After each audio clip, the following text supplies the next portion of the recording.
حضرت آدم علیہ السلام کا قصہ، جنت سے زمین تک کا سفر۔ اللہ تعالیٰ نے جب پوری کائنات کو پیدا کیا تو آسمان، زمین، پہاڑ، ندیاں، جانور، فرشتوں اور ہر طرح کی مخلوق کو اپنے حکم سے بنایا۔ ہر چیز اپنے طے کیے ہوئے نیم کے انوسار چل رہی تھی۔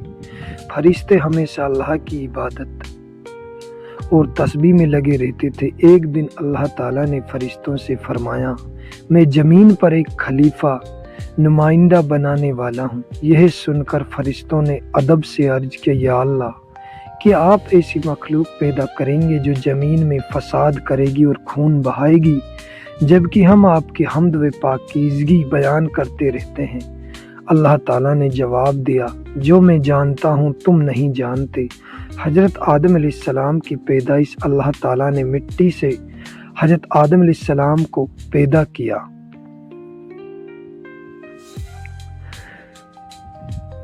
جب ان کا جسم تیار ہو گیا تو اللہ نے ان سے اپنی طرف سے روح پھونکی۔ جیسے ہی روح داخل ہوئی، حضرت آدم علیہ السلام زندہ ہو گئے۔ اللہ تعالیٰ نے انہیں علم عطا کیا اور تمام چیزوں کے نام سکھائے۔ پھر اللہ نے فرشتوں سے فرمایا کہ آدم کو سجدہ کرے۔ سارے فرشتوں نے اللہ کے حکم سے سجدہ کیا، مگر ابلیس نے انکار کر دیا۔ ابلیس کا گھمنڈ، ابلیس جنوں میں سے تھا، لیکن اپنی عبادت کی وجہ سے فرشتوں کے ساتھ رہتا تھا۔ اس نے سجدہ کرنے سے انکار کرتے ہوئے کہا، میں اس سے بہتر ہوں۔ آپ نے مجھے آگ سے اور اسے مٹی سے بنایا ہے۔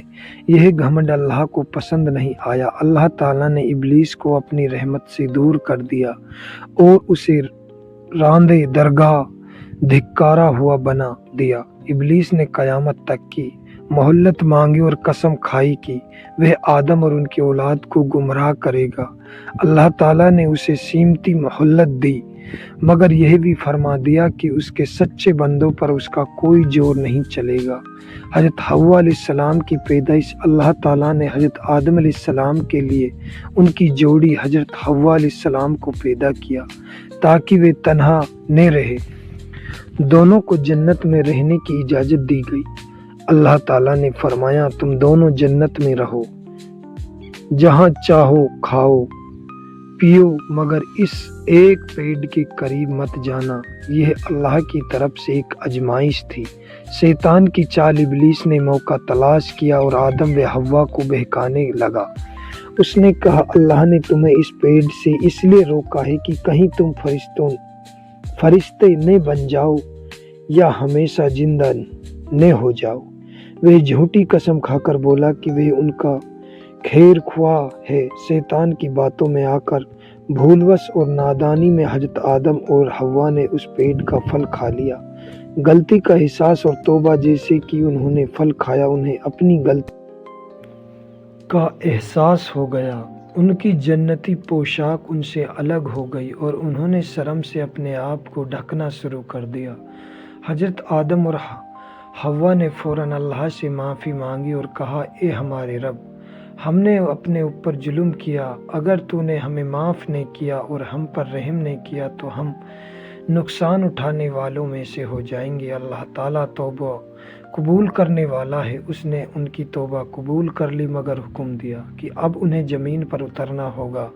جنت سے زمین پر بھیجے جانے کا کارن یہی سمجھنا بہت ضروری ہے کہ حضرت آدم علیہ السلام کو جنت سے نکالنا کوئی سزا نہیں تھی، بلکہ اللہ کی مرضی اور یوجنا کا حصہ تھا۔ زمین کو انسان کا اصلی ٹھکانہ بنایا گیا تھا، جہاں اسے آزمائش سے گزرنا تھا۔ اللہ تعالیٰ نے فرمایا، تم سب زمین پر اتر جاؤ، وہاں تمہیں ایک سمے تک رہنا ہے اور وہیں تمہاری روزی ہے۔ ساتھ ہی یہ بھی وعدہ کیا کہ جب میری طرف سے ہدایت آئے، جو اس کا پالن کرے گا اسے نہ کوئی ڈر ہوگا اور نہ غم۔ اس قصے سے ملنے والی سیکھ، گھمنڈ سب سے بڑا گناہ ہے۔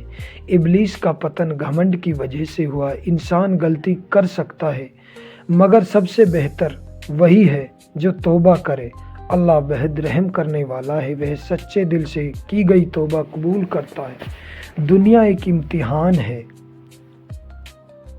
اصلی کامیابی اللہ کی اطاعت میں ہے، شیطان انسان کا کھلا دشمن ہے، اس کی باتوں سے بچنا ضروری ہے۔ نتیجہ حضرت آدم علیہ السلام کو جنت سے نکالنا کوئی اپمان نہیں تھا بلکہ انسان کی ذمہ داری